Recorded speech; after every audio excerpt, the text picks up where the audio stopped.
This episode is sponsored in part by PTZ Optics. Why hire a camera operator when the control is in your hands? Visit ptzoptics.com for more information. And by NewTek, makers of the TriCaster TC1. Stun your viewers, not your accountant. Visit newtek.com for more information. Hey guys, welcome to another edition of Game Time. Sorry about the last couple of weeks. We'll get into that in a little bit. I'm a little bit, I don't know if it's allergies or whatever, but I'm a little bit under the weather tonight, so bear with me. But we're still going to have some fun. At least we're going to try to have some fun. We've got Mr. Bill. You know, every time I look behind you, you keep adding more stuff. You think? Yeah, I don't know. You didn't have the Oculus behind there, did you, last week? I know you had the other one. I don't remember. Maybe. I know you had the one but from it's there now. Yeah, you got it going on. Got it going on. He's ready to go with Pikachu over his shoulder. Yep, I got. And then we have. Oh, what was this? I got Pikachu and I got Grogu. Grogu. Baby Yoda. Shh, Grogu. And if we can wake Jade up, we have Jade sitting there. She's just chillaxing. And then there's Bo. What are those, like mirrored glasses? Like, can you actually see out of those? No, that's okay. Your tears hydrate me, chat. But if anyone in the chat talks reckless tonight. Oh, that's awesome. They light up. That's what else do they do? I've never seen. You Just can't that. see out of them though?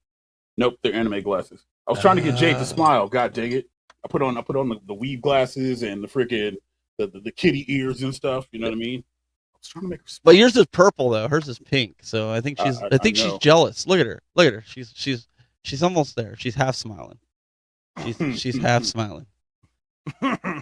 But either that or maybe it's a robot. Oh nope, the frown went away, and we're just got the. She reminds me of that show that used to be on Nickelodeon when you took the dude's hat off, he turned into a mannequin. And when you put the hat on, he turned into a moving person. He was in a department store, and they had that little mouse puppet that would come out. I forget what it was, but you want to talk retro? That's ancient. But well, we have some information that we want to talk about and discuss tonight. I don't want to spend a ton of time because I know there's probably 30, 40, maybe 50 videos out right now of it. If not, there will be by the end of tonight and tomorrow and the next day. But let's talk a little Arcade 1-Up. Arcade 1-Up. News and notes.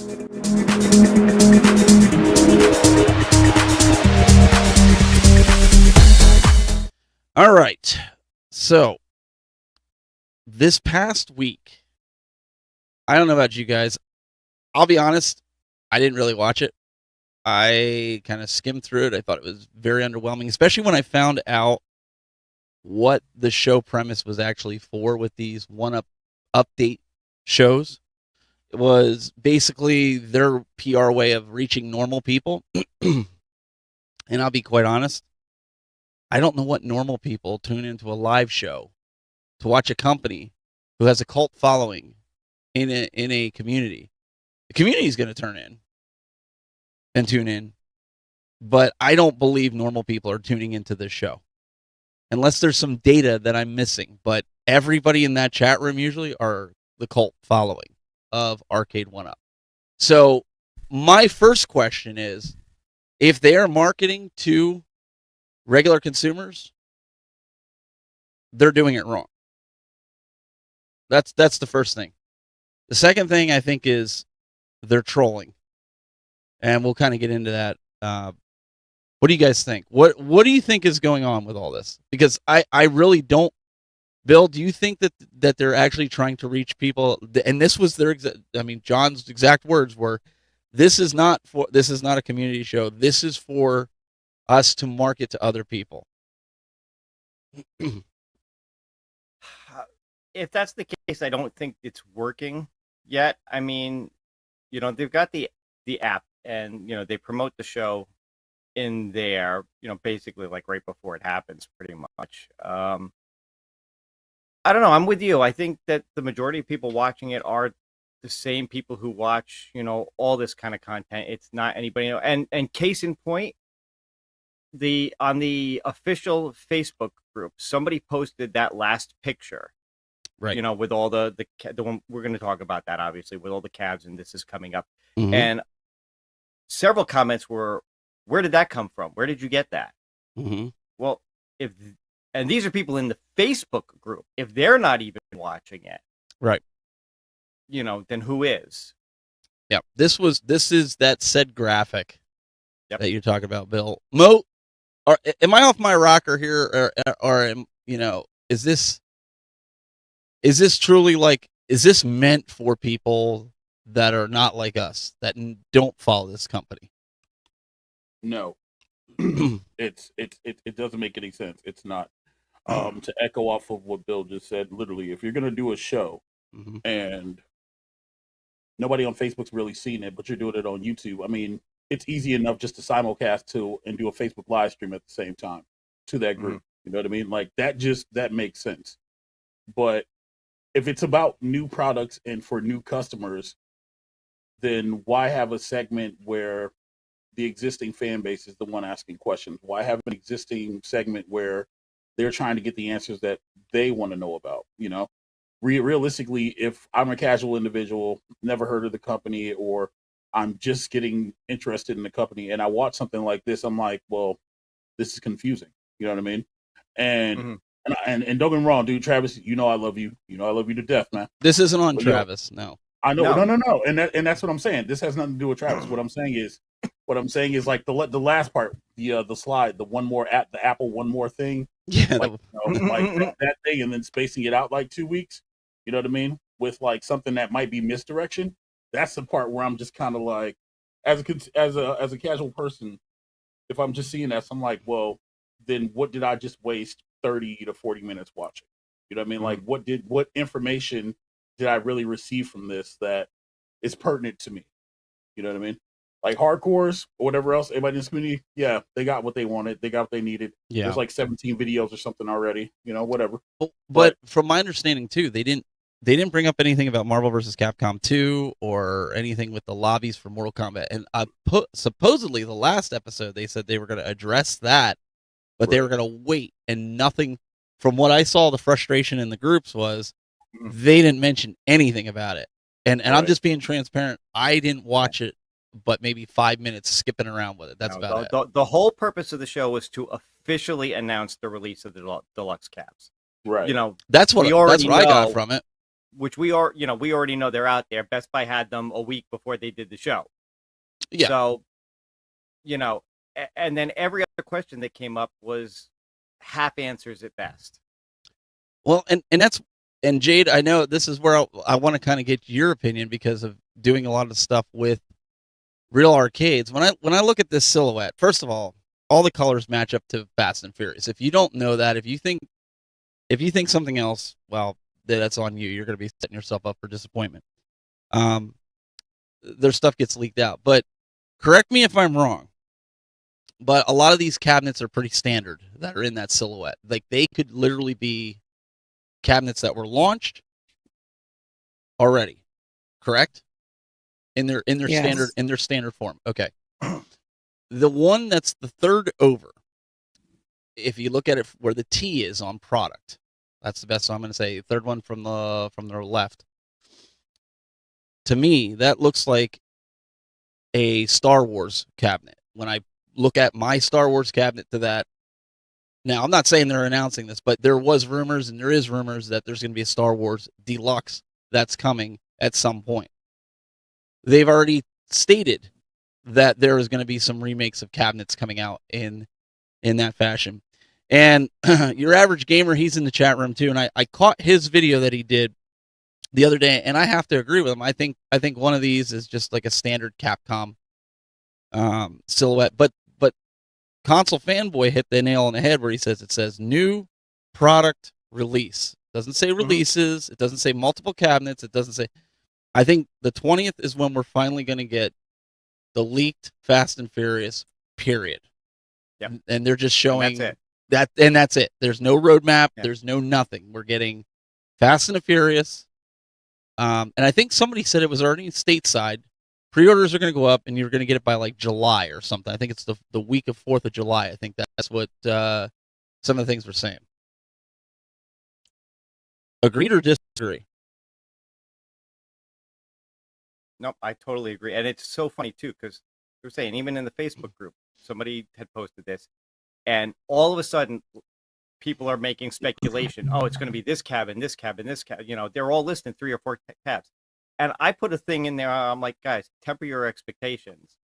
Nowhere here does it say they're releasing 4 cabs.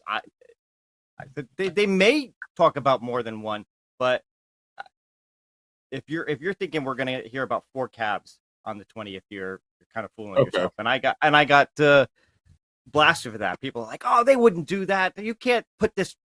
People will riot. You can't put a graphic like this up and not. I'm like, really? Are you new to Arcade 1-Up? So I kind of want to play devil's advocate on that, and I'm inclined to agree because it does say new product release. But again, it's on 420. It's smoke. The innuendos are there. The letters are green. We know it's Fast and Furious. But I'll say this: to put up 4 different style of cabinets. If Steven, if you can pull that graphic back up really fast. Oh yeah, absolutely. You know what I mean? So if you really look at it, right, and again, this is why I haven't done a video on this. So I'm giving somebody an idea. Knock yourself out. So one of them is going to be Fast and Furious, obviously, right? Agreed. But but this says new product release. Now, when they did the reveal for KI Pro, it was 1 cabinet. So even though it might be 1 product release, since they're in the reason why I'm thinking this train of thought is because E3 is officially canceled. Correct. And that's where they would have done a lot of their reveals. So maybe now it's just, well, let's show them these 4 cabinets are coming down the pipe. These 4 cabinets, 3 of them are down the pipeline. 1 of them are coming out soonish. You know what I mean? Like it might be one of the one on the far right looks like Casino Cade. Well, I was going to say the Casino Cade or Missile Command. Yeah. That almost looks like a Missile Command too. Right. So it could be one of these things where they officially announced the release date for Fast and Furious, right? Yeah. But then they can talk about the other 3 like, hey, this is coming out. You know, this is going to come out in the next. These are going to come out the next 3 to 6 months. You know, because again, there's no E3, and usually that's when we would get this kind of information, these kind of reveals, et cetera, et cetera. So maybe they're just going to kill 2 birds with 1 stone. That's being optimistic. Or again, it could just be Fast and Furious, and then everybody be all mad and stuff. Well, and that's why I thought this. Yeah, I thought the one next to the one that we thought was like an Asteroids or something along the lines was a Star Wars, because you can kind of see the angle, the way the Star Wars yoke would be, and then the one in the forefront where the 420 would be. That that almost looks like a Mortal Kombat design cabinet, like the Midway cabinet. And then somebody in one of the groups said that the one on the far left would be an Afterburner cabinet, and I'm not sure I'm buying that. Jade, do these cabinets stand out to you as any of those ones that we brought up? Somebody said the middle one here where it says 420 is a Kubert cabinet, and I'm not sure I buy that either. I don't know. It's just different form factors. But again, when Arcade 1-Up came out with the legacies and things of that nature, they were saying that they're trying to stick to this one form factor. You know, the one that they're currently using. Right. So I don't know. We can you speculate all day, but there's going to be one. It's going to be Fast and Furious, and then again, temper your expectations. If they show something else or whatever else, cool. If not, cool too. Yeah, that's why I figured it was a troll job. I go in assuming it's one, and if they happen to surprise us with more, then happy surprise. Right. But if you think it's going to be, one, and especially if you think it's going to be 4, you're going to be incredibly disappointed. Yeah, I mean, what about? I know there's been kind of leaks where David and him have played off each other when somebody said 720. Does any of those cabinets resemble the 720? I don't believe so. No. Maybe the one in the forefront. Maybe only because if I remember, a 720 cabinet didn't it have like that huge like boombox on the top of it? Yes. So maybe. Yeah, that one was kind of odd shaped. kind Yeah. of a stretch, but I suppose maybe. It's an MK4 cabinet. I know that was like Hmm. that's been going a long time, you know, and I feel for it because it's like, you know, you tell these people like go out there, get loud, and go around the community, whatever you want to say, whatever you want to do. I know Travis has been lobbying for Tekken. He's been lobbying for Mortal Kombat 4 for, you know, the community. But at the end of the day, are you just going to keep this going on and on? I think that they did this, and this is my theory on a lot of what they do, to keep people like us, content creators, talking about it in between these shows. So Yep. if they can stir up, Apple's good at that. That's one thing I will say that Arcade 1UP does very well, and they're the type of company that will get you, the content creator, to talk about it, and then create FOMO. We were talking before the show or during, you know, the pre-show, and my local Best Buy has the class of 81, and I thought about getting it, but it has the same games that my Dig Dug. Now you could argue the screen on the Dig Dug is not the greatest, and that's fine, and I just bought it. And I have the original Miss Pac-Man, the one with the blue, not the black. I have the blue, baby blue one with the custom graphic on the front and everything. So I just can't pull the trigger on that deluxe. I really want the deluxe. I like the way it looks, but I would literally have to get rid of Miss Pac-Man and the Dig Dug because all the games are essentially the same on that deluxe cabinet for $500. There's just I can't justify it, right? Mm-hmm.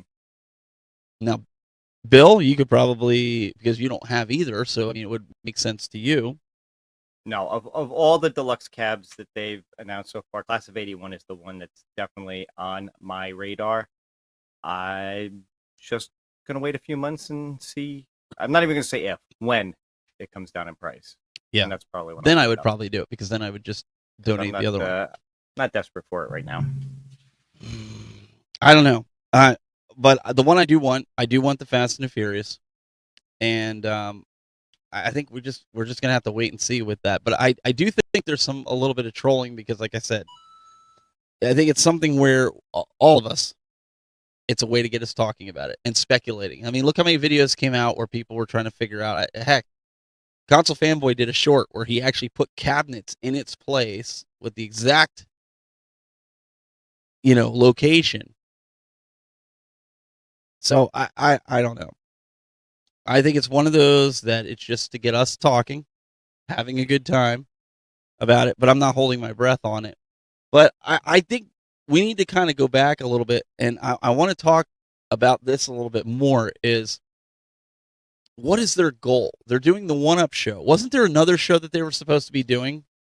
It was the 1Update show, but what was the other show that they were supposed to be doing?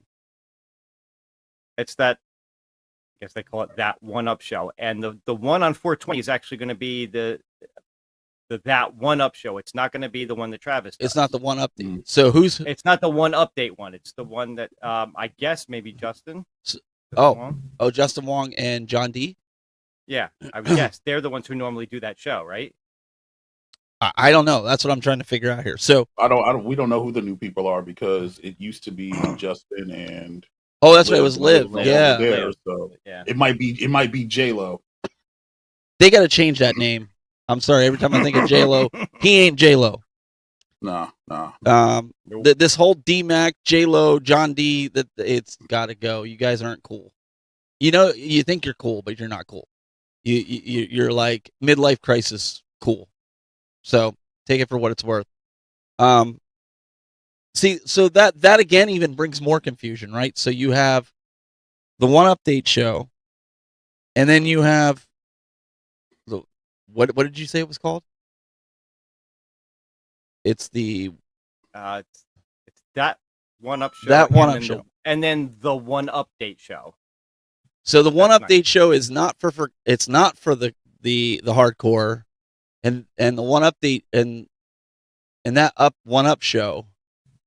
Oh my gosh, they got this all confusing. that one-up show is for the hardcore guys like us, right? How does that even make sense? Like, I just don't think there's logic there. Jay Blow. Let's Steven. I don't think the nicknames are that serious. It's just more of if you're literally just coming into a space, don't start out with a nickname. Yo, say your name. Hi, my name is Mike. I represent blah blah blah blah blah. But and my friends call me J-Lo, which I guess, or M High or something like that. You know what I mean? Like, but Mo, but wait a second. Like you're marketing to people that don't know who you are, that are not the hardcore people. That we all know who David McIntosh is. We know who John Diamonin is. We know who Josh. I forget what his last name is, or J-Lo, as everybody calls him. Okay, you don't come on a show as a marketing team to market to people that are potentially buyers and or companies that are going to buy stock in your product to put in their stores by calling yourselves John D and D Mac and J Lo. Do you know how unprofessional that looks? Maybe I'm just old school, but like when I see that, like I could see them presenting that way to us, the community who know who they are.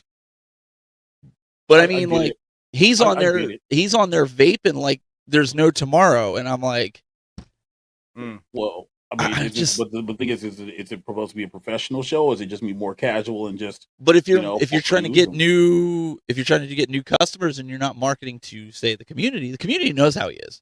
The community knows how they are. Mm-hmm. So that's why I said there's a lot of confusion in what they're trying to do. I don't even think they know. They're throwing things at the wall to hopefully that they stick. That's what it seems like. Maybe I'm wrong, but I can't sit there and watch it. I think Travis is the most professional thing about that show. Well, yeah, Travis is a professional, consummate professional. Yeah. Even when robbing banks, he's a professional.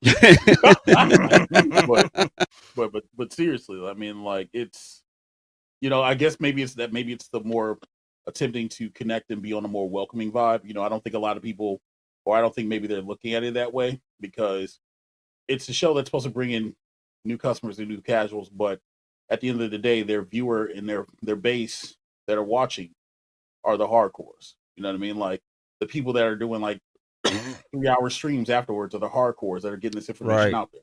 You know what I mean? Like it's not the casuals. Casuals aren't popping in, going to sit for 40 minutes and watch some arcade one up. Dude, they're going to pull up their phone and open up TikTok or watch YouTube Shorts or something else like that. Like unfortunately, it is what it is. I think it's kind of confused in a way, but it makes sense. Like if they would just say like, okay, this show is for the casuals, this show is for the hardcores, and then like they could do like do the shorts, do the shorts, make the little small TikTok videos for the casuals, because in the black and white world, the casuals aren't coming to watch these shows. Unfortunately, that is what it is. Like the casual individual, and even if they're involved in the community, a casual individual may watch one or two content creators that they like to get their information from. So they're going to do that anyway, which kind of defeats the purpose of even catering to the casual audience. And I think there's a lot of content creators there that also cater to those that are not in this community space, right? And that's not a bad thing. That's a YouTuber's job, right? They're not like, I'm not watching Michael B. Like I'll watch him to support him, but I'm not watching him for the news because I just watched Arcade 1-Up for it, right? I'm watching Michael B. one, to give him a view, but the person that doesn't know about Arcade 1-Up, like you stated earlier, about half the people, Bill, that are in that, they didn't even know that there was a live show, right? They're the guys that are going to find Michael B. and watch and find that information out. He knows that. He knows who he's marketing to. And I just feel like Arcade 1-Up is missing it here, because they're like, when I do a live show, even for the job, what I do, I'm targeting toward the consumer. I'm targeting the shows that I do toward the consumer, because the prosumer that knows how to do all this video stuff doesn't have a half an hour to an hour, depending on how long a show we do, doesn't have a half an hour or an hour to take out of their busy day, their work day, to sit and watch me go over something that they're very familiar with and maybe pick up some nuggets from it. They might go back and skim it after work, but that's not who I'm targeting. I'm targeting the people that have no clue how to do this. And I think there's a disconnection in this space with what they're trying to do, and I don't think they even understand it. They say they do, but the way they keep coming about it, it seems like it's more for the community. Does that make sense? Like when you say you're going to give a Marvel vs. Capcom 2 update, that says, because the community's screaming about it, that it's for community. But then when you're saying like, hey, we're talking about this is, the app and we're selling and we've got this many downloads, bullcrap. But we have this many people on here, bullcrap. And the servers are dropping because we have that many people, bullcrap. The average person is going to buy that crap. The 400 people that are on there right now, they'll tell you there ain't no 25,000 downloads unless people are downloading and not opening it up. So who's their marketing? Who are they marketing to? I don't know. This is just something that's peeved me off.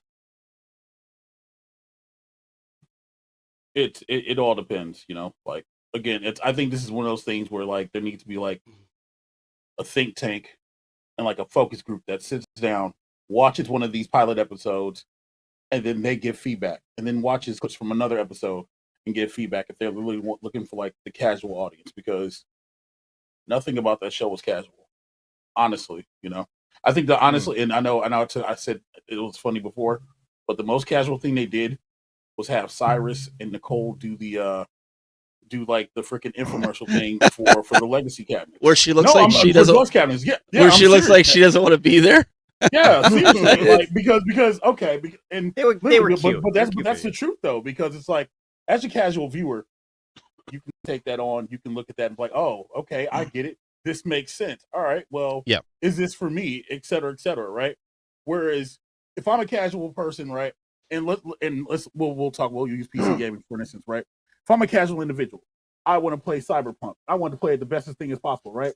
Am I going to go and watch an NVIDIA press conference and listen to them talk about DLSS 3 to tell me if this is going to run my game? Or am I going to watch a video from like Linus Tech Tips or Austin Evans or whoever else to tell me if this is a good graphics card or not that I need to buy? It's kind of the same thing. Like the casual person is not watching a 40-minute freaking thing. They're going to find somebody else that covers it, get the information they want to know. If they want to cross-reference it and check it with somebody else, they're going to do that, and then they're going to move forward.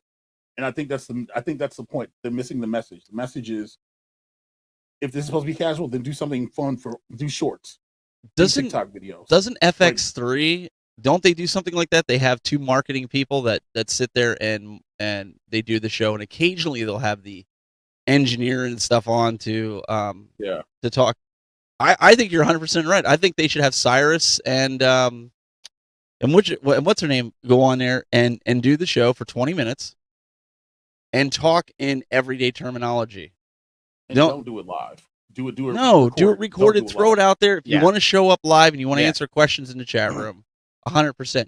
Because I think that sets the tone of, this is not for this community that's sitting here. This is for those that are new to Arcade 1-Up, that want to know about the products that are coming out. They don't care what engine. I mean, Jayde could sit here and tell you what engine, and so could you, Mo, about what engine's running on Marvel vs. Capcom 2. Consumers don't care about that. They don't care if it's even online.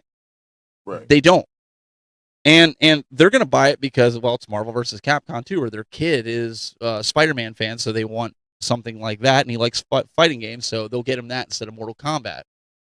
So, and everybody loves Pac-Man. So and I think that's where the marketing team needs to go. This whole one update thing needs to be centered toward the community, with Travis hosting it like he is, bringing in guys like Jay Wong, bringing in John D, and asking the hard-hitting questions that he's trying to ask.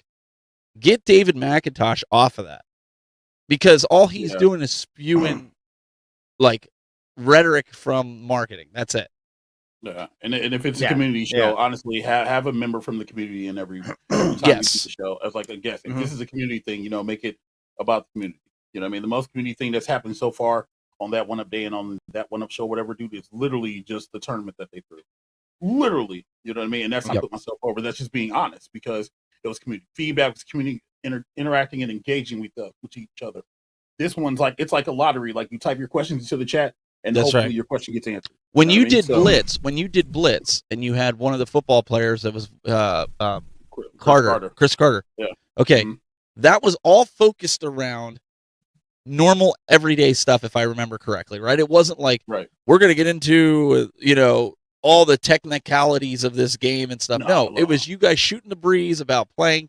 He answered the question why they weren't doing late hits, and the NFL doesn't want to promote concussions and hurting people, those types of things. They answered it in a consumer language.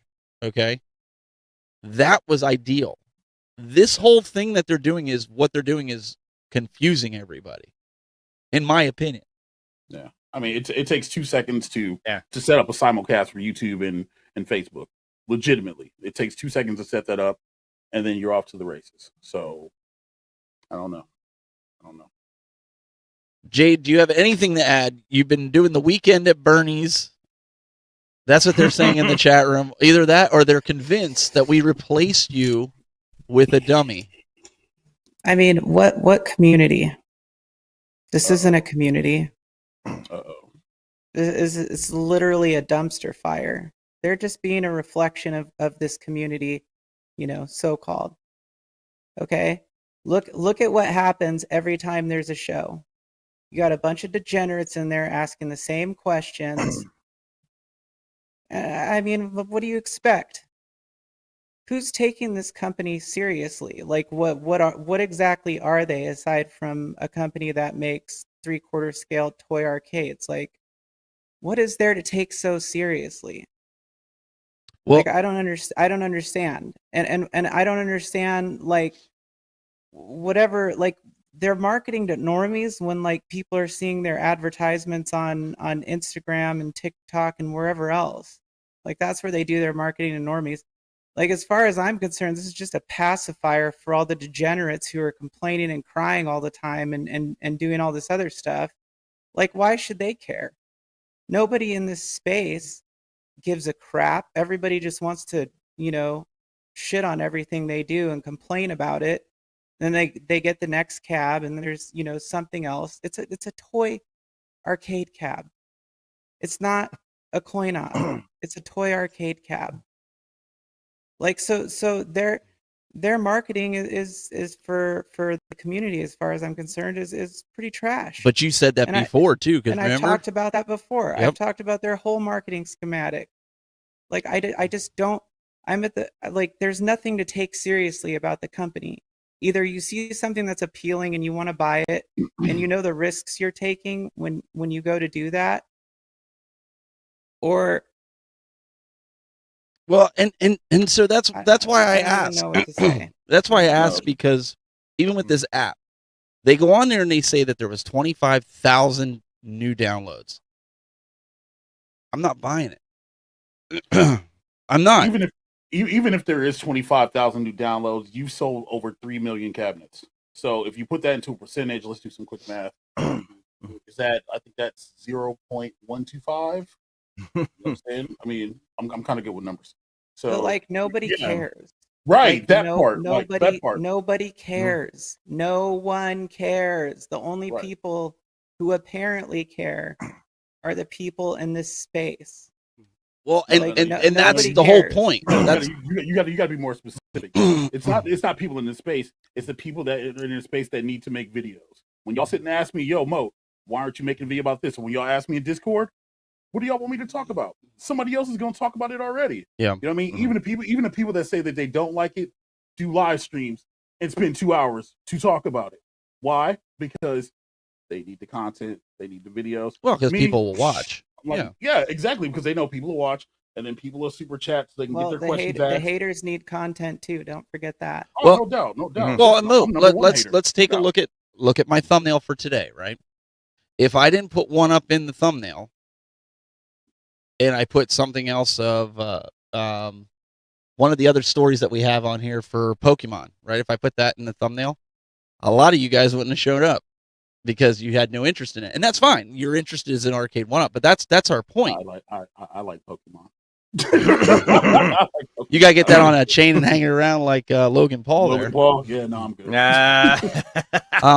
But I think that's the reality, and that's what I'm trying to say here. Anyways, is you do have hardcore, and that's great. There's hardcore people in this community that arcade 1-up could put gold on a turd and call it, the rock of 1-up, and people would buy it.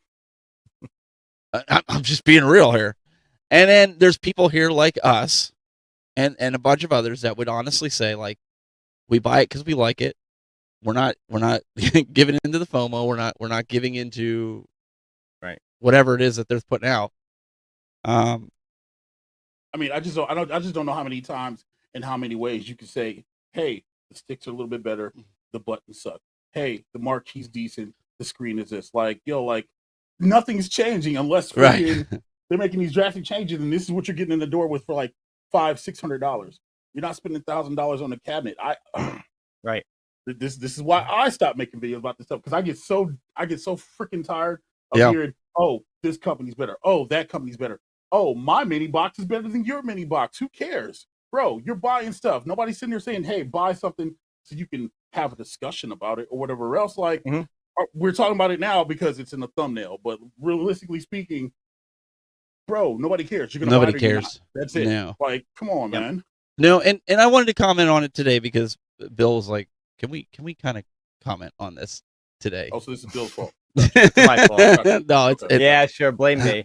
No, you did want to talk about it though. I mean, in all fairness, I thought it was worth at least touching on. I didn't think we were going to spend this long on it, for God's sake, but I thought it was worth at least touching on. Well, we're not really touching on that stuff at this point. We're touching on the marketing because I'm trying to figure this out. I want to know, because you look at all these other companies. Let me ask you guys something. The iArcade fans that are in the room here, and this isn't to start a war. When they do their live shows, who's it aimed toward? Is it aimed toward the community, or is it aimed toward new customers? I think we could all answer that one here on the panel. Yeah. I guarantee you, most of us are going to say it's not aimed toward new customers. It's aimed toward the community. Okay, so they're doing it right. They're what's the gentleman's name that does it? Talking about Michael or Michael. Okay. Michael. Yeah. So Michael's doing it, and he's showing everybody about a game. He's talking about things that are coming out. If they're doing this towards a new customer, they're going to show the game system and say, look, there's all these built-in games, and they're going to highlight games that, like Space Invaders, Bad Dudes, things like that are kind of common to Dragon's other. Lair, yeah, Dragon's Lair, Double Dragon. They're not going to bring up. They're not going to bring up like, technical specs and things like that. All this stuff is aimed at the community, and that's what iArcade did right. At Games does the same thing when they put out, but except when they put their videos out, as Jade likes to call it, she likes the music that they use. It's aimed toward consumers. It's not aimed toward the community. It's a great PowerPoint that they put out. It's a great PowerPoint. It is. It's a great PowerPoint, and that's all we're trying to figure out from Arcade 1-up. Like, what are you trying to do? Help us understand, because it's not working. Whatever it is. Console Fanboy says, for $4.99 super chat, people don't come to these shows, streams, and updates for the content. They come to hang out and chat with people they know in the chat. It's a hangout. Yeah, I would agree. Like, even shows like this. Yeah. You guys aren't coming here to get information from us, because most of the information, maybe you're coming to hear our thoughts, but you don't really need them. I mean, you're coming to hang out with everybody in here. You're coming to hang out with the panel. But that's not what Arcade 1-up's doing. They're not interacting. Moat, you said it's a crapshoot to try to get a question answered in the chat room. It's a lottery. Like, literally, it's a lottery. And again, credit to Travis, because Travis is doing his darndest to get all the questions answered that he knows that the community wants answered. Right? You know what I mean? But like, to Jay's point, literally, it's also tough. And I kid you not. Go back and read the chat. When is this game coming out? Are we doing this? Yes. Are there new form factors? It's literally the same questions over and over and over again. Anytime John D's on the show, hey, are you putting this out? Are you doing this? Are you doing that? Like, Bro, like I swear people have them like cut and paste in like some colored notes or sticky notes or something, and they just select it and drop it in the chat. Like legit, I'm like, bro, let it be Christmas for away. Like when you see it, be surprised by it. Like I just don't get it, like bro. I don't have time to. Why can't they just release shit without people having to like constantly talk about it or speculate on what it? Like everybody knows Fast and Furious is coming. Like we know it's coming. Yep. Like that whole thing. It says product release, and then there's like a deck of cards. To me, it's just like, whoa, what's it gonna be? Because Jade, they know the content Like, creators that are new are what I'm going saying to do is like it's why is it so over evaluated, like and over analyzed? Like, who cares? It's literally just an advertisement saying there's going to be a new product release on this day, 420 green, woo, and then there's 4 cards of cabs on there that probably have nothing to do with what it's going to be because 420. And then I think the Fast and Furious movie comes out like a month later. Yeah, So I they're think it's making the something like product that. announcement like a month prior. I mean, I'm almost positive that's what it's going to be. Like, what else would it be? You got a good point. How many of us actually do that with these other companies? We don't do this with Nintendo. We don't do this with Sony. We don't do this with Microsoft. Because they can't. They can't because they don't have that kind of access. Right. It's said all the time. This is like legitimately this space. You know what I mean? Probably I don't know anything about the other spaces. I almost said the A word.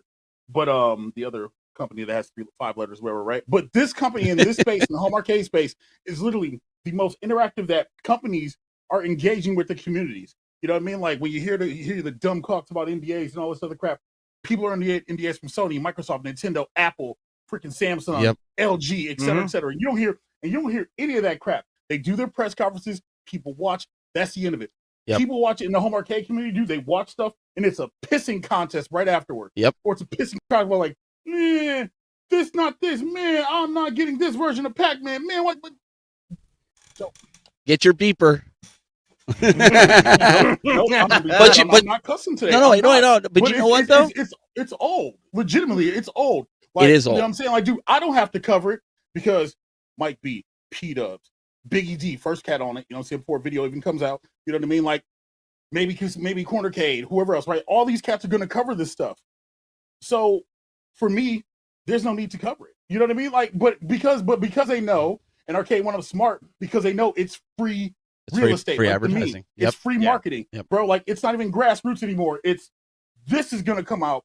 People are going to say this. All we got to do is give a small little tidbit, and people are going to make 5 videos. But okay, this just came out. Okay, conspiracy time. What's going to come out next? Conspiracy. Yo, was John dropping hints at this? Oh, well, we can see this in the future. And then why aren't they doing this yet? But like, this is why you don't want to paint yourself into a corner with content. This is why I started, maybe I bit off a little bit more than I could chew with this video series that I'm doing with What's Up Ness, with trying to build the collection. But it's different content, right? It's content that really nobody's doing it, and it's fine. It's a niche thing. The people that are into Nintendo, they're going to watch it and see what I pick up that week, and But I think just painting yourself into this and just beating a dead horse with it, because we're going to move on from this. But I have a problem with a company that gets this much attention and they don't know who they're marketing to. As somebody that does work with marketing, that does work with evangelism, product evangelism, and Prince Malcolm, I think you won the internet, sir. I'm going to pull up your comment. Right. You won the internet with this one tonight. He said there are too many friends with VPs and CEOs that are ruining the space, the experience in the space. 100% agree with that. I think, and Moat, you just said it a little bit ago. It's easy access. We don't have that access with Microsoft, and there's a guy on TikTok who tries to do that with. He works for Activision with Call of Duty, and he's always wrong. that's the funny part. So, it's just interesting. But we're not going to beat a dead horse. In fact, we're going to get on to bootlegs. Is that what we're doing, Bill? We're talking about bootlegs. What are we talking about here? We're talking bootlegs. Retro Gaming Spotlight. They say imitation is the sincerest form of flattery. But at what point does it stop being imitation and just become outright thievery? Well, one thing is for certain. If you do something and it's successful, you're pretty much guaranteed that someone's going to come along and completely rip it off. And that's what led to some rather famous, or perhaps infamous, bootlegs back in the heydays of arcades. Here's a look at just a few of them. Let us know if you've ran across any of these in the arcades. Well, let's start off by jumping right in with this one.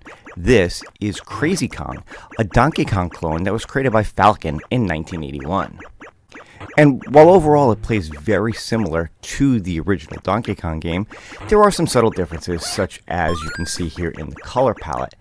Now, interestingly enough, this game was actually created using a modified version of the Crazy Climber hardware. And this is the Pac-Man hack known as Hangly Man. This was developed by Nito and released in the arcades in 1981. Now, there's a lot of speculation that the reason it's called Hangly Man is because it is a mistranslation of the Japanese for Hungry Man. Now, just like with Crazy Kong, this plays very similar to the original Pac-Man game, the major difference being the change in the maze. Alright, what we're looking at here is Street Fighter II Rainbow Edition, a hack of Street Fighter II Champion Edition that came out in 1993. Now, the game plays very similar to Champion Edition with some obvious changes here, such as you can see how the Hadokens were floating in air and the ability to change characters as you're playing. Now, it's not really known who actually created this hack, but there were several versions of it, and it was so prolific when it came out that it actually prompted Capcom to make a new version of Street Fighter, and that became Street Fighter II Turbo Hyper Fighting Edition. And the reason they made that was to try to combat the use of this hack. Okay, and the last one we're actually going to look at right now is Zigzag, a hack of Dig Dug, created in 1982. Now, interestingly enough, this was apparently created by Taito of Brazil under a dummy name called Lax. This ran on a modified version of Mooncrester hardware, which in itself was also a modified version of the Galaxian hardware. Apparently, the Galaxian hardware was very easy to hack and used quite a bit for many of these bootlegs. Now, the game again plays very similar to Dig Dug, with some minor changes such as a different look to the color palette. Well, I hope you guys enjoyed this little look at some of the bootleg games that came out in the arcades back in the day. If you want to get more information on this and other bootleg games, be sure to check out fandom.com. This is the bootleg games wiki on fandom.com, and quite honestly, this is where I got a lot of the information related to the games that we talked about today. You can see more about them and other bootlegs and hacks that came out, like I said, back in the day. Be sure to check it out. So yeah, I just thought it would be fun to look at some of these old bootleg arcades from back in the day when I think a lot of this content was just not regulated the way it was today, especially in Asian markets. So what you're trying to tell us is that we need to go see you for the ROMs. Is that what you're saying? I'm not saying that. I'm definitely not saying that. But no, and all seriousness, I'm curious if anybody ever actually ran across any of these in an arcade. Like, I could swear I saw at one point I saw a Crazy Kong, so as opposed to Donkey Kong somewhere.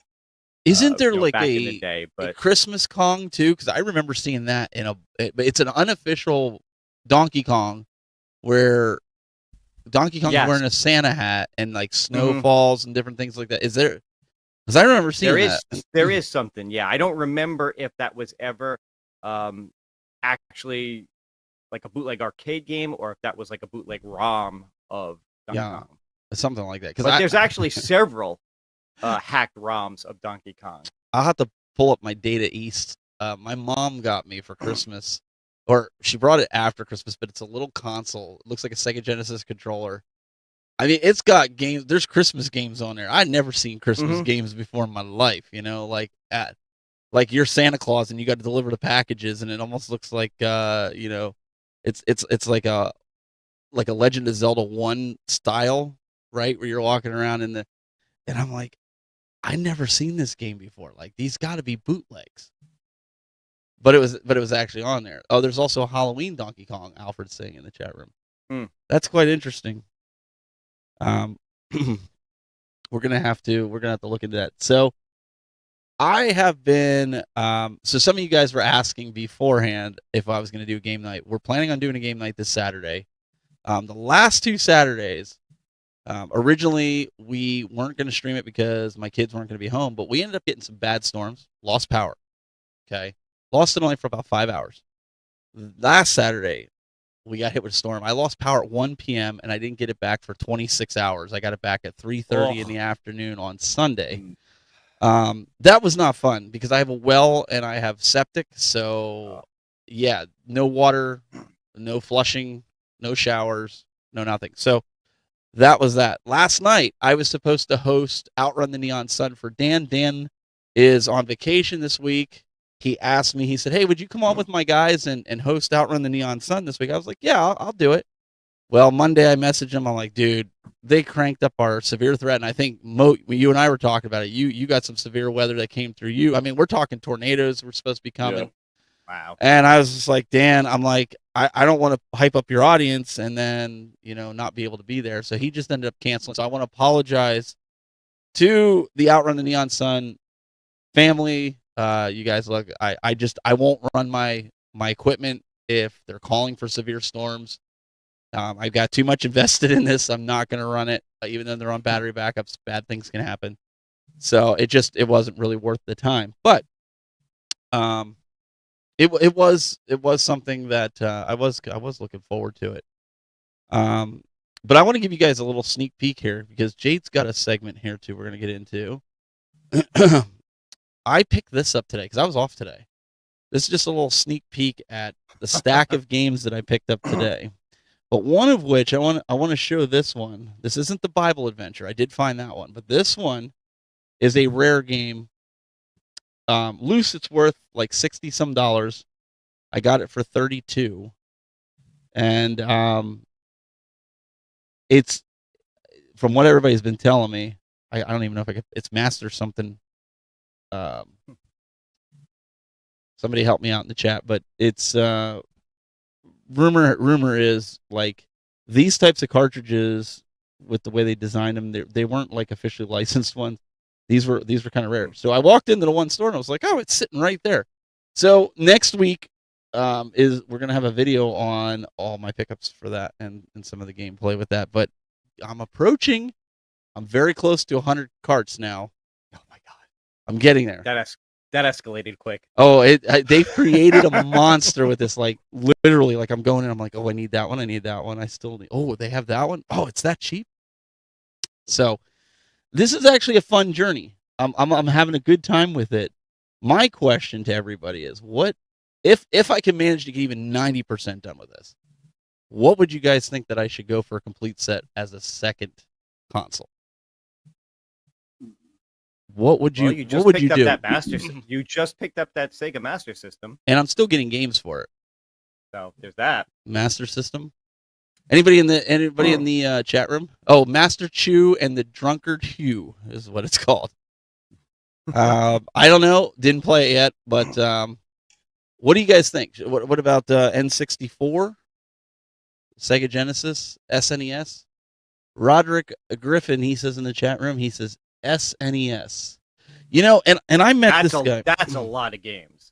Yeah, but it might be worth the challenge, though. No, what do you think? You don't think it's worth the challenge?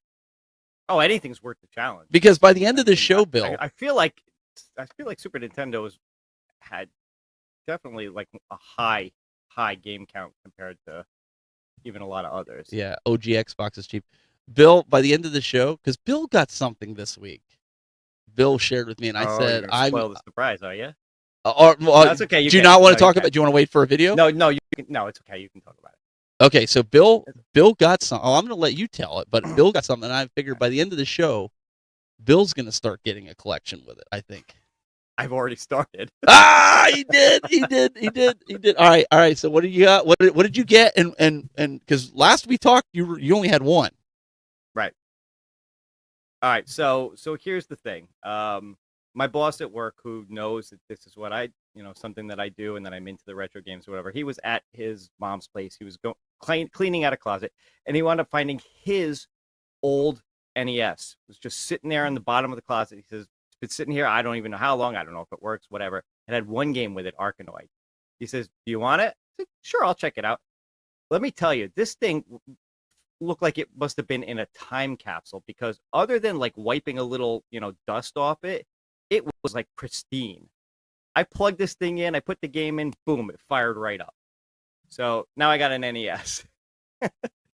So I started out with the one game. My daughters were out shopping today. They were in a mall not far from us in Connecticut, and that mall has a retro gaming store in it. So I said, when you're there, video chat me. Let me see what they got. Maybe you can pick some stuff up for me. It was a lot of like sports games and some things that I wasn't too interested in. But she found two games that I thought would be cool, and I know you got one of them recently, Steven. I picked up RoboCop. Oh, nice. And Top Gun. Okay, yeah, I still got to get Top Gun. Were the two that she found that I said, okay, those are cool. Grab those for me. And next time I go there, I'll look it up. And I'm also probably going to be down in New York City this weekend. I'm thinking about going to they're going to have the International Auto Show in the city, so I'm going to be going down there.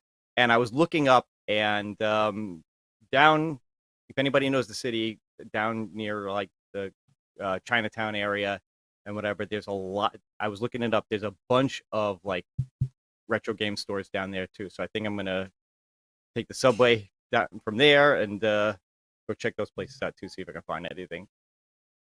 And we all have, everybody, you have Mike Worley, the bad guy, to blame for all this, because he turned me into a monster and I turned Bill into a monster. You're welcome. It's a journey. It's, you know what, but it's a lot of fun. I'm having a lot of fun going out and finding these games for like $2, $3. Mo, do you collect for any system specifically in any of the retro space? I'm currently, it's funny. I literally just started collecting like almost a month ago for NES, and nice. I'm doing PS2 right now. If you want a system that's got a relatively small library that's still kind of cheap to collect for right now, I would do the Wii U. A lot of games you can get for like under $5. You know what I mean? There's not that many out there. I would start there. Like, Wii U, I have I think I have like 70 titles, and believe it or not, I got about 20 of them that are unopened that I've gotten. I do a lot of the mail-in Retro Game Monthly and Retro Game Treasures, and I try to get ones that I don't see locally, like the systems that I don't see locally. I try to have them mailed in, and I go through. Not all of us have the pristine boxes, because I don't think, Jade, you're not really collecting. You just have them from when you were a kid, right? You're not really collecting for any system currently, right? I mean, you've been doing a lot with Dreamcast, but are you actively collecting for Dreamcast? No. So these are just all ones that you've just had all this time and just kind of playing. Mm-hmm. Okay, I just had to prove to the chat room that you were alive and well. They thought that maybe it was just a loop. Galaga Guy 18, he thought you were just a what did he say here? They thought it was a motion loop video. No, she's alive. She's there. She's doing her impression of Weekend at Bernie's, only this time it's Weekend at A1 Ups. So, yeah, after the eShop closed, I know a lot of things value-wise have gone up. 3DS, my kids have a ton of 3DS and DS games that we have in the game room. I don't. I probably have like 20 games for that. So, I mean, I'm still buying games for other systems, like you were saying with the Master System. But my focus now, like today, I went out just looking for NES games. I didn't buy any other games. So that stack that you saw, plus that rare game, I spent $160. So, all in all, that wasn't bad. So, all right, Jade, are you ready for your segment? Sure. Okay. Let me see if I can pull, because we're gonna talk over this. Let me set this, or you're going to talk over this. I just need to readjust screen. But you got something pretty cool for your Star Wars cabinet. You put this up here. Go. Yep. Now, is this the same? Is this just like a Lexan? Like, what are the pieces? Are they like that blow molded plastic or what? Yeah. And this is the same. The top that the Dragon's Lair waterfall had on this. I mean, It's just designed to be more like the arcade. But did they cabinet. make the one for the Dragon's Lair too? Yeah, they did. See, this is right here. This is what scares me. This is why I would probably. Ooh. You have Glenn's what do you call it, yoke on there, don't you? Yeah. That makes me nervous. So just having to undo all that where the wires there's are? a lot of wires. Like, I mean, she's got, like, I know with hooking up Glenn's for Tron, hooking up Glenn's spinner and stick. And I told him the instructions aren't too great on those either. And I get it, but that makes me nervous. I do have to say that control deck looks really nice. Once it's I like it. It's really nice looking. When she first sent it to me, I thought at first it was a different decal because it looked like it because I didn't see the plexi on it. Mm-hmm. And then I mean, is it sturdy? Does it feel like you're gonna rip the yoke off of it? I mean, you're going from wood to plexi. Plexi? What do you mean? Well, isn't or is that wood? It's wood. Oh, okay. No, it's That's wood, what I was right? asking, Yeah. if it was plexi. It's got a metal. It's got a metal support. So that's all just on it. wood, and then he just put a graphic on, just like kind of like what Arcade One Up. Only he rounded it off and made it so it's not two pieces. Yeah, Okay. it's just very nice. It's very high quality. No, it does. It looks. And these other pieces, are these 3D printed? Because I've seen. No, they're like plastic molds. I got them off Etsy, and I was actually just not gonna do them. It does look but cool, then though. Mod One Up reached out to me and asked me if I would review this for them, and I said sure thing. So I just figured I'd do it. Is it on two-sided tape or? You have to put I'm just trying to look at it with the video. adhesive on there. I just used double-sided 3M. The- I made a yeah. video about it. Yeah, if you guys want to check Okay. it out, then you can get all your answers there. Okay. And what's the cost of the 3? Because your video's on my to-do list tonight after the show is to watch. I think it's around like 180 or something, 185. It's pretty pricey, but it tailors to the hardcores that want, a nicer aesthetic, higher quality control panel. They give you a code so that people can get a percentage off, though, right? Didn't I see something on there? Yeah, there's a 10% discount code on the video if you go watch it. Yep. So definitely check out her video, and if you're interested in this, make sure you check out the description for that code and get 10% off when you buy it. And it looks really cool. It does look cool. It's a neat addition to it, and just gives it a little more of that arcade aesthetic. It is it's very, very cool. Bill, why don't you talk? We have some. Well, actually, before we get into some of the news, okay. One of the producers here reached out to me. There is I don't know if you guys watched the Tetris documentary. Adam Cal was telling me it was on Apple, and I just watched it today. Had some time. Man, the stuff. If you didn't watch that Tetris, you need to go watch it, because you're not going to believe the crap that they had to go through to get that game published for Nintendo. Okay, go watch it. Well, there's another Ghost Lord and the Quest for Darkness Presence. This is another video game arcade. It's up on Kickstarter. I'll put the link in the chat room here. And I'm not going to play the audio because these guys, you know, they don't know we're playing this, and I'll end up getting dinged for copyright. But you guys, I'll post a link. You guys can watch the trailer here. There's this one, and then there's another one I'm going to show you guys. But what a time to be in, like the rejuvenation of these retro consoles, these arcades, and now all these documentaries are coming out and trying to re-kickstart people to get them excited about the retro gaming community, the retro arcade community, all that. I mean, for me, this is exciting. I mean, some of these documentaries look a lot better than ones that are out there right now, right?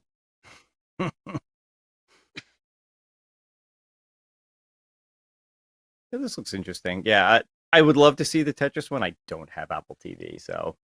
Oh, I'm sure somebody in I have to hope it comes out on bootleg video. Where yeah, bootleg, yeah. So yeah, so there's this one here, and then let me yeah, and then I don't. Mo, did you see this one for the documentary? And then I think there's one, yeah, right here. So this one here is you can go watch it. Token Taverns. Now they reached out to me as well in the actual documentary. He wanted to have a little clip of my home arcade space, so I shot a little bit of this. But like other content creators are on here. Billy Mitchell, you have Retro Ralph's on here. There's a bunch of guys in the arcade space. I heard P-Dubs was upset about Retro Ralph being on there. And you have a bunch of different heavy hitters in the arcade space. Is that true? Or so anyways, we're not going to get into drama and stuff. I mean, seriously, Jade, enough's enough. If you don't want to be on the show, just leave. Seriously, I'm done. I've been trying my heart out for the last hour, and you're acting stupid now. Seriously. Enough is enough. If you got something to say to Rexer, say it. Because I'm tired of it. I'm sitting here, I give up my time, I don't feel well, and I'm doing a show, and you're acting like a jerk. What's it going to be? I'll shut the show down. It's that simple. I'll pull the plug. You make the call. It's your show. Yeah, it's my show.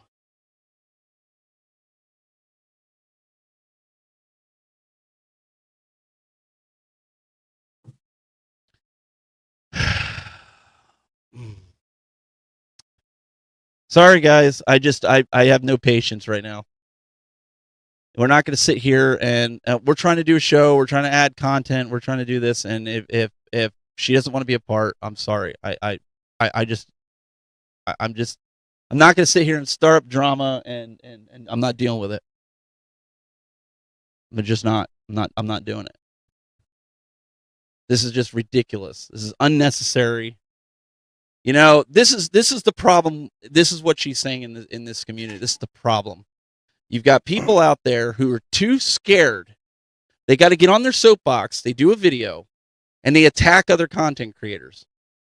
They won't get on face to face on a show like this, like Bill and Moat with me, and talk.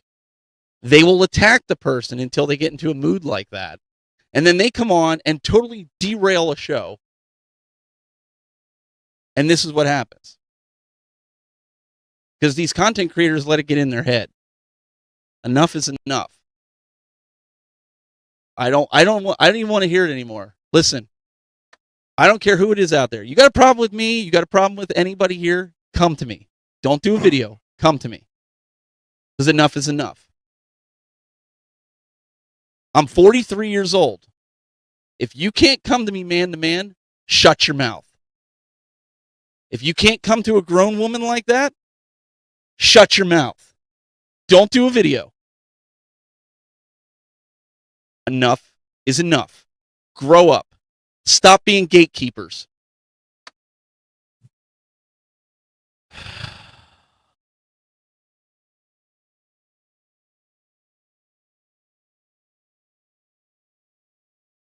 Am I wrong? No, not at all. no. I actually, yeah, I have one of these sit downs tomorrow evening, to solve some controversy and get to the bottom of it with the individual. So yeah, sometimes you just need to air it out. So anybody who knows me and knows what's been going on the last week, yeah, that's getting discussed tomorrow night and hashed out like adults, et cetera, et cetera. That's the how it way should be. That's the way it should be. It's 100% how it should be. Yeah. But because somebody else got into her head, now she doesn't want to participate in what we're doing, and she should have passed on the show, right? And I don't blame her for being upset. I really don't. But I've just kind of had it with, if you're not in the right frame of mind, then just don't come on the show. It's that simple. So it's not drama, Jay Cuts. It's not. All right. Let's move on. Let's try to get through this. Bill, I actually saw a couple of these posts this week with Sony. I can't believe they're even going to attempt this. They're going to dip their toe back in, okay, into the space of, dare I say it, a mobile console. Is this legit? Well, sort of. Sort of in what sense? Because it's not like this is a new. This is Sony making a Wii U. I'm sorry. This is Sony trying to make a Wii U. This is a handheld that connects to the PS5, so you can play the games on your PS5 on a handheld. So they're basically just using that app that they have. Yeah. This is not a brand new handheld that's designed to play its own games, or even like a Switch. I don't even know if it's something you could like take with you. Let me see. Play. Let me see this here. You might want to. Yeah, somebody's number just popped up on the screen. Oh, sorry about that. Yeah. If anybody's texting me right now, don't text me right now. Sorry. So this one here, this is what I saw though. Somebody showed this rendering. Now I get it. It's a render. I get it. It's a render. Yeah, everybody's making their render guesses now. But I would buy this. And you can call me a Sony fanboy all you want. I don't care. I am a Sony fan over the Xbox. But if it feels the way the PlayStation 5 controller feels, I'm all over this.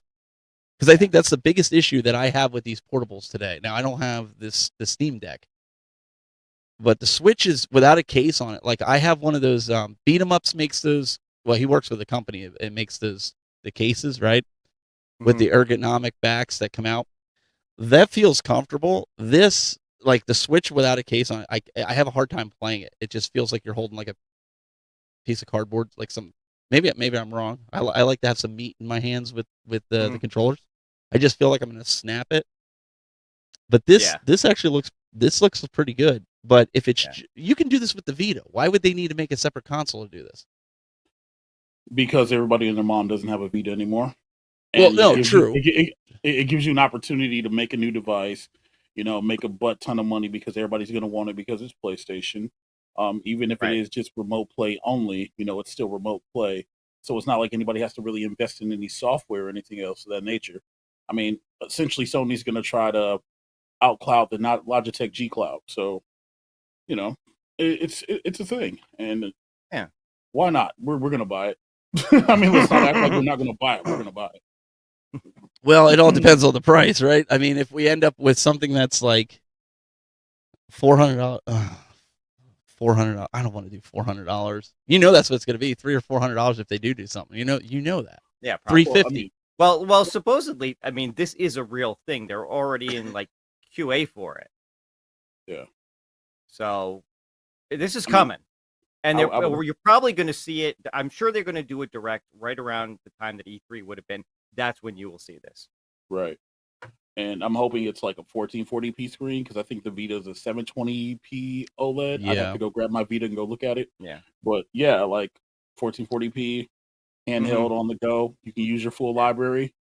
Why not? Why not? That could be great for people who take a lot of business trips or people who are always on the road and things of that nature. It's not for anybody who's just gonna like sit in the house, whatever else. But Yeah. hey, sometimes you want to monopolize the TV and with your game, and your significant other or whoever else might be like, But do you turn guys- that crap off? And Yeah. you're just like, yeah, here we Do go. you guys play your Switches in handheld mode a lot, or do you play it docked? I mean, mine's mostly docked when I play. I have gorilla hands. That's not happening. So you're using a Pro Controller then, right? Yeah. So you're the same way, Lately, right? I've been playing my Switch more handheld Really? than dock. Well, mostly because my TV's been monopolized more and more by my kids and my granddaughter now.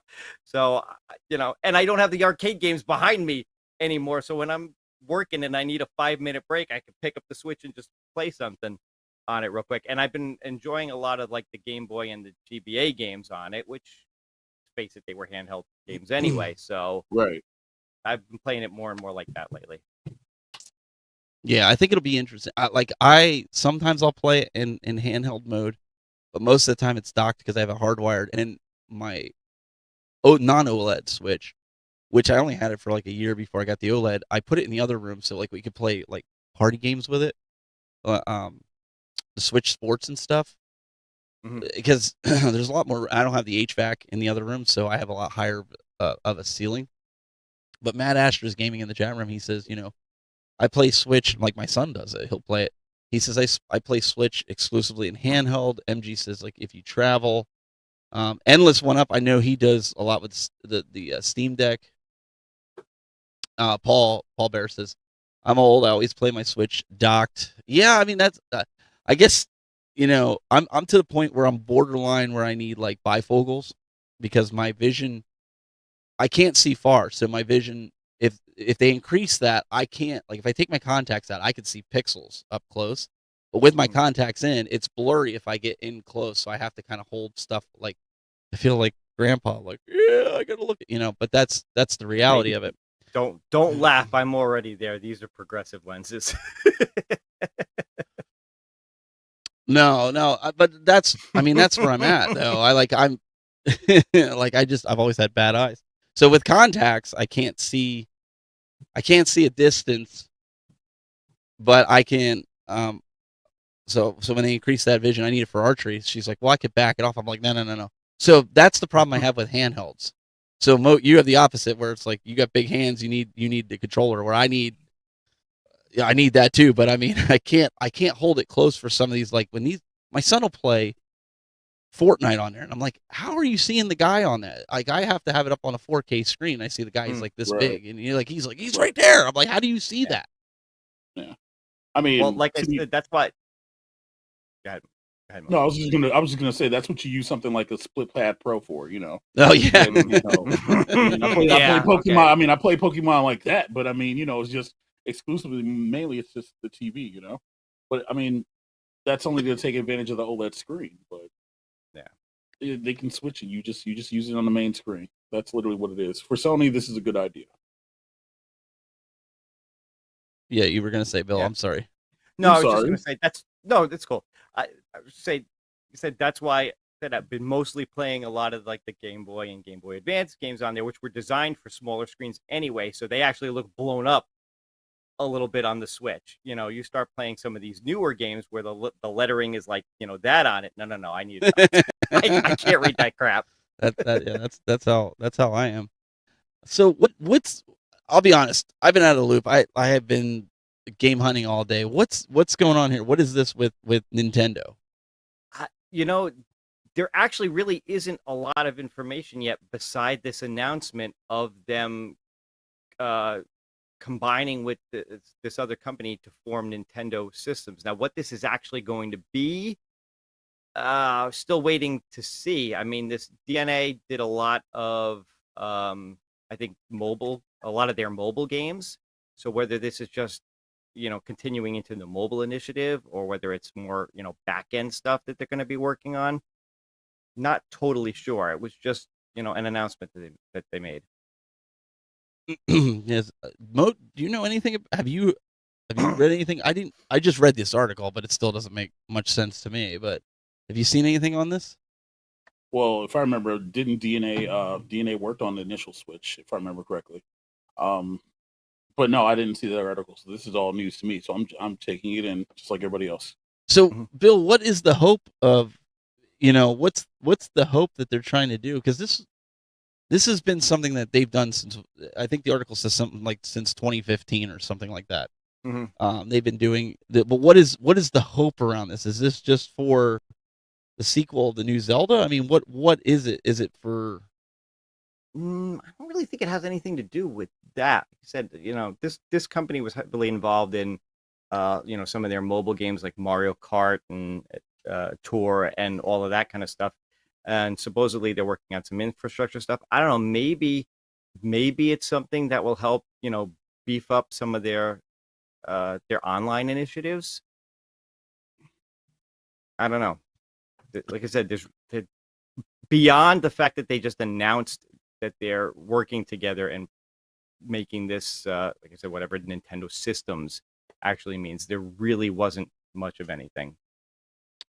So while we're on the topic of Nintendo, Pokemon Stadium. You were moat size, but yeah, there's a caveat with this. This I do know about. I'm not a big fan of Pokemon Stadium, so you guys have at it here on this one. Why the sigh, Moat? Why the sigh? So essentially, they are putting Pokemon Stadium 1 and eventually 2 onto the expansion pack.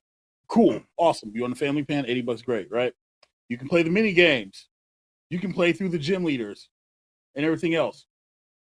But you can't transfer Pokemon, which is the whole purpose of this game, was to transfer in your Pokemon and go beat up gym leaders, eventually fight Mewtwo, spoiler alert, and then go to the nighttime side. Listen, the game's been out for like god doggone over 20 years. If you ain't beat it by now, you weren't gonna beat it.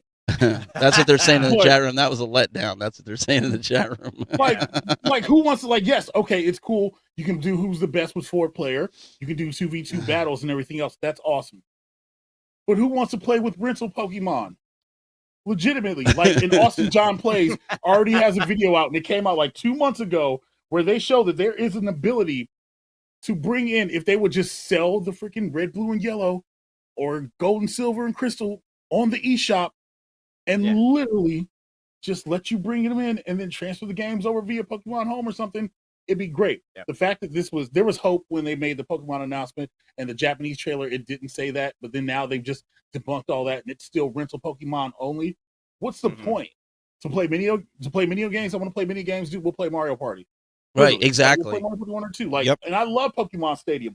So for me, this is just, it's infuriating. I want to be on there and go build a god tier Jolteon, you know what I mean? And go in there with the Nidoking and go wreck shop that of my own. Now I got to play with rentals. The rental Pokemon attacks are trash. I'm not going to do this today. I'm sorry. But god dang it, no. You don't mess up Pokemon like this. Yeah. Hey, I love Pokemon. Just so everybody knows that I love Pokemon. I was just curious as to why, because I've seen a lot of people on different videos and comments on it stating like, why did they do this? Why did they? And I'll be honest, I don't play Stadium. I got the last 2 new games for Switch, and that was it. And I haven't really played them through like everything else I get. I never have enough time. So I mean, they could have even gone so far as, put the red, green, and blue on the Nintendo Switch Online, and then figured out a way to be able to play and transfer. Right, like that's an easy fix if you literally want to add it to the Game Boy library. Yeah. Easy flipping fix. Nothing difficult at all. They've got games on there where you can link cable up and you can transfer data that way. Why are we not doing this with Pokemon? This is literally Nintendo waiting for a cash grab to be like, hey, we're gonna re-release this again, except it's gonna be not gonna be Pikachu and Eevee, it's gonna be XYZ. Or hey, we're gonna release this game at an exorbitant amount of money, $19.99, because we pulled it off of the Nintendo eShop and we closed down the eShop for the Nintendo 3DS, and so we're gonna make it so you guys gotta pay $20. And even though that you pay these $20 for red, blue, and yellow, and maybe whatever else, dude, we're still gonna make you not be able to transfer Pokemon, or we'll patch it in at a later date because somebody's already done the work for you. But at that point in time, I'm not going to want to play Pokemon Stadium. It'll be 2024. I won't have an interest. I won't want to go on there. I want to go to missing number glitch. I won't want to go get any rare candy. I won't want to go do Master Balls. I won't want to try to go search through 8,648 tiles to find Mew. I'm not going to want to go do any of that because I'm playing on day one with rental Pokemon. Yeah, that doesn't sound like something oh, there it is. He's staring you down, Nintendo. He's calling you out, Nintendo. MG goes, wow. I think we found. We get you fired up about something today. I think we found Mike of all trades' true passion. I didn't even see him this animated about MVC2. Maybe We just didn't do that. We didn't do that on the main channel. Again, that's what the other channel's about. He's spitting fire like Bowser on that toy that you can get with the Bowser. That is pretty cool, though. Oh my god! Speaking of fire, let's talk a little bit about this because Adam Kalb sent this to me before the show, and he says, "Here's something for your news." Apparently, Sony PlayStation files patent for controller that turns hot and cold. And this is a legit link. This is on, I believe it's Engadget. But apparently, they're creating a patent to do this. This is like a real thing. I'm not going to say why would anybody want to do this, but do you think this would kind of inhibit your gameplay? Like obviously they're going to make it so it burns your hand or freezes your hand, but is there a need for this, or do you think that this could be good, like for the stressful times when your hands get warm and it kind of comes in and cools it down, tries to keep your hands cool? Like, well, it doesn't sound like that's what it's for, though. No, it's like where you're in a hot part of the game. It's for haptics. It's to It's to is it needed? The environment you're in that you're playing. Is it needed? No. Like I was literally reading that argument, the article I mean, and it said haptic feedback, and then all I saw was magnetic fluid. Controller, bad. No, yeah. I'm good. Wait! You forgot the other part. They're going to charge you $250 to $300 for that controller because the other one doesn't have it. It's $200. Hell yeah. Well, I mean, somebody's gonna spend that money and have an immersive experience going into volcanoes and lakes and whatever else, and letting your hands feel the temperatures. Like, listen, we're going a little bit too far with these haptics. All right, I don't want to pick up my purple PlayStation 5 controller and be like, oh, this is great. I burned my hand because I stood in the fire because some jabroni is going to stand in the fire and they're going to make some video like, will this controller burn your hand? And they'll sit there and then their hand will start sizzling like freaking breakfast sausage and they'll go, and then they'll want to sue. Like, real quick before we wind the show down, because I don't get to talk to Moat, and I know, Bill, you're not really a wrestling fan, but we got to talk about something here. Go for it. Now, I understand WWE wants to carry this story on for more, but ain't nobody going to tell me that Vince McMahon didn't write Night 2 of WrestleMania, and they did Cody Rhodes dirty by letting that tribal chief keep that belt over 1,000. They're going to get him up to, another year and a half, at least 2 years. I think that was bad for business. They had the height. Cody Rhodes was pumping it, and now they jobbed him. Come on, Moat. Vince. Okay. So I know you're. Listen, I know you're a Roman Reigns fan. We know Vince's fan. Like, no, it has nothing to even do with that. honestly, they should have pulled the trigger. And the reason I think they didn't, even though reports want to claim that this was in the works for weeks, et cetera, et cetera. I don't think Cody Rhodes was going to put as much passion and everything else into his promos, for weeks if he knew that he was going to lose. It just so happened that the day of that match, it was leaked out that Endeavor was buying WWE, and UFC and WWE were going to be under the same umbrella. If night 1 there were title changes, night 2 there were no title changes, and I think it was just one of those things where it's like, well, this company's coming in. Bianca Belair is going to be the longest reigning Raw Women's Champion. Roman Reigns is on his way to 1,000, maybe more. Gunther, aka Walter, like he's on fire right now. Let's keep these champions in place so when the stock market season this gets announced, our shares can jump up. And yeah, Vince McMahon's back in power. Him and his freaking Raw Julia freaking mustache booking the show. 37 minutes of wrestling on a 3-hour show. Are you kidding me? Listen. They messed up when they didn't give the belt to Sammy in Montreal. They didn't put Cody over, which they could have put Cody over. And I like Roman. And they literally could have redone Cody and Roman like they did Kane and Austin, where Kane lost the belt the next night. They could have literally done that in the same city. Roman wasn't going anywhere. But they squashed Cody Monday night by having Lesnar turn heel. They messed up again there. And I feel like, honestly, this was the worst WrestleMania I have seen in a long time. It was, see, the thing is, it was great.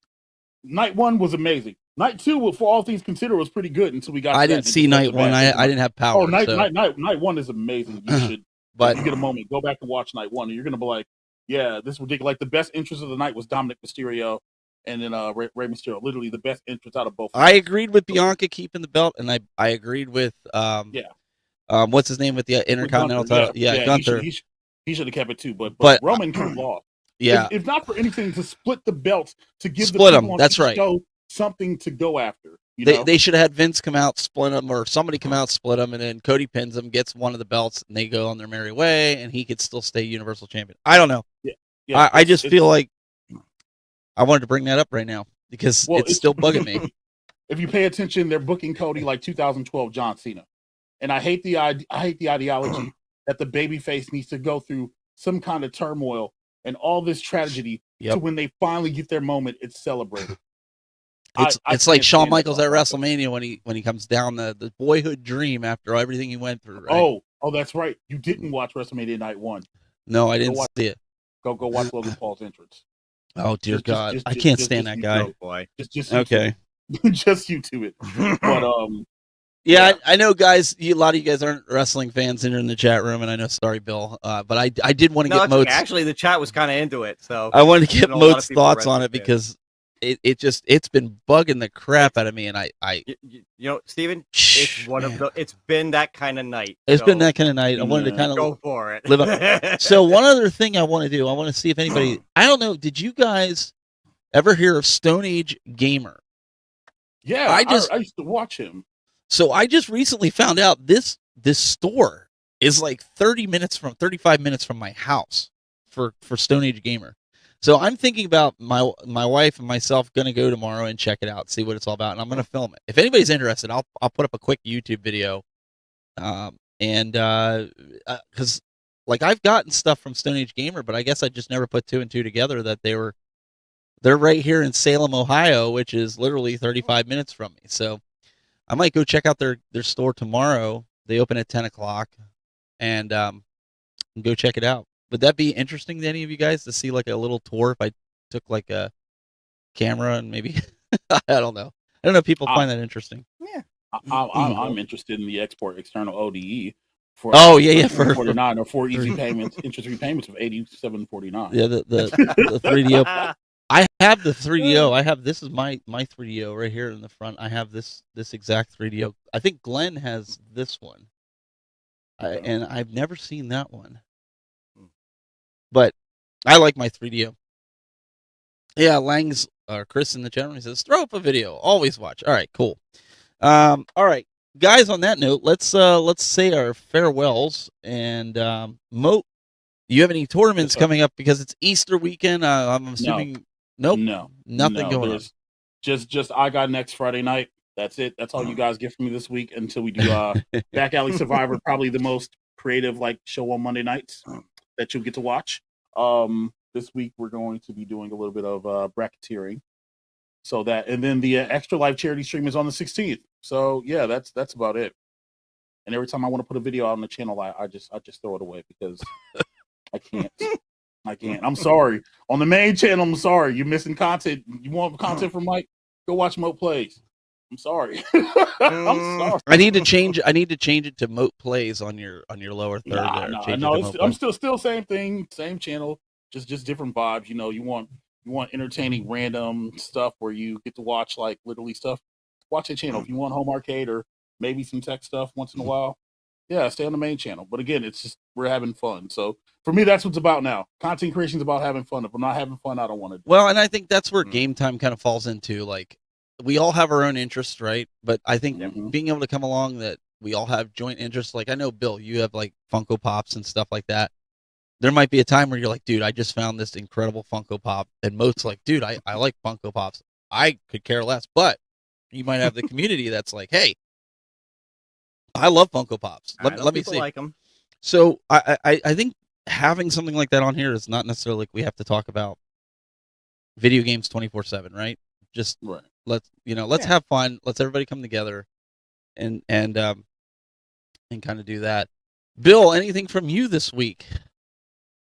Well, like I said earlier, I'm hoping to get down to the city for the auto show. If not this weekend, it starts this weekend. It goes all week and through till next weekend. So if I don't make it this Saturday, then I'll probably go down next week. But Nice. yeah, again, and I know that's different content because it's not game related. But if people want to see some interesting cars that are coming out or some concept cars that will never come out, I'll take some video, I'll have some pictures, and I'll throw a video together. And beyond that, again, like I said, it's Easter weekend, so I don't know how much stuff is going to get done, but I'm sure I'll have some interesting stuff for next week. Just no more Donkey Kong videos. That was I gotta admit that was kind of funny. I liked the whole puppet thing. I was like, what is he? I knew it was an April Fool's going into it, but I was like, what is he doing? Well, look, I figured if I'm going to do an April Fool's, I might as well make it obvious. Well, but it was good. It was good. Guys, I have my new video. If you want to follow the journey of the attempt to collect the whole North American NES collection, I have the episode 2 is up now. I can't exactly tell you during the week what day it's going to be up because it all depends. Because I buy games on Mercari and eBay, and then I go out and get some. So it could be a Monday, it could be a Friday, it could be anything depending on when I get the games. The best thing I can tell you is subscribe. You'll see a playlist there. What's up next? I'm going to go through it. And I'm going to work on the production value of it too. Right now, I've just been throwing it up, showing you the cartridges, but I want to show some of the gameplay a little bit of each of the games. Bear with me. It's only episode 2 in that.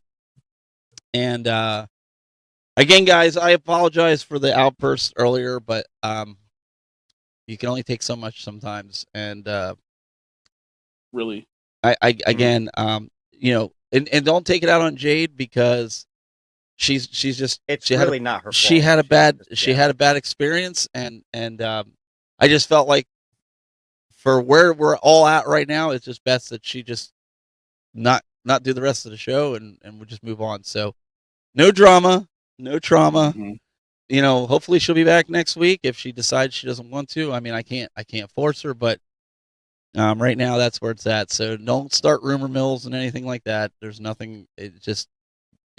Again, had to leave it go. Just a bad. Just it is what it is. Sometimes people push you, and other people get you wound up, and it pushes you to their limit, and that's kind of where we're at. So, guys, we appreciate it. Come back to me for one second. I want to do something here, just real quick. This was for MG because he asked for it in chat. He wanted to see my little change nice machine. This is the I have that New Wave Toys. It's actually a USB charger. You can see the USB on the back. On it, I actually did a video review of it, so if you go to my channel, you could check that out. But it's a neat little addition to the mini arcade that's growing behind me. Yeah, I got mine on. That was for you. I got mine on my desk because I have like my controllers all plugged into it for my PlayStation, my Xbox, and my Switch, and even my magnetic charger for my phone. I have that plugged in, so it is a great device. That's crazy. Real fast, since we were saying stuff at the last minute, while I just thought about it. Hey, chat, if you haven't seen it yet, go see the Super Mario Brothers movie and ignore what the professional reviewers are saying because all my friends are saying it's amazing and it's great and stuff. Also, Good Friday tomorrow, Easter Sunday, he's risen, and that's all I wanted to say. Let's keep it moving. Yes, we're going Monday, or Sunday night or Monday to go see the Super Mario Brothers movie. That's the way our schedule's going to pan out. I got to find a time to go see it. I want to go see it. So this weekend, guys, go enjoy times with your family. Get away from the games a little bit. Take a breath of fresh air. Spring is here. And go have fun with your families. Guys, till next time, keep it buzzing. Oh, what a long show. I gotta use the restroom. What are you doing here? Why are you here? Can't you see a guy's gotta do what a guy's gotta... You already had me for 2 hours. Like, I gotta go. Like, this is scary. The fact that you're here. Just go. Get out of here. Go. Lights out. I gotta go. Come on. You gotta go. Go. Now.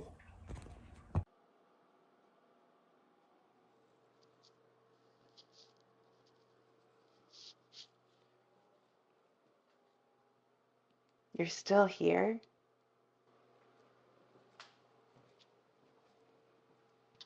Go home. It's over.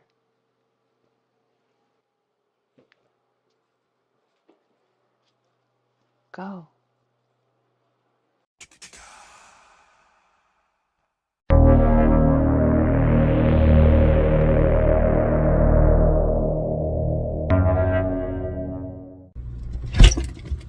Oh man, just got something to drink up in here, and there's a little bit of orange juice left in. Wait, what are you doing here? Like, listen, there's an arcade one up at. Y'all can stalk me all those other places. I can't drink orange juice now. Go to bed. Go away. You need something to do. I'm just saying, you don't need to be up in my fridge. Like my fridge of all places. Come on now.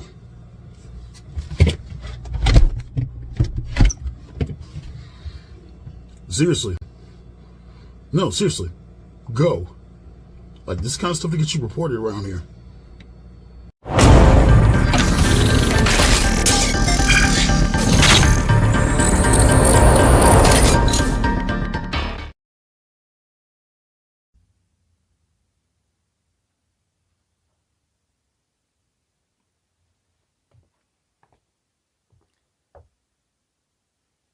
You're still here?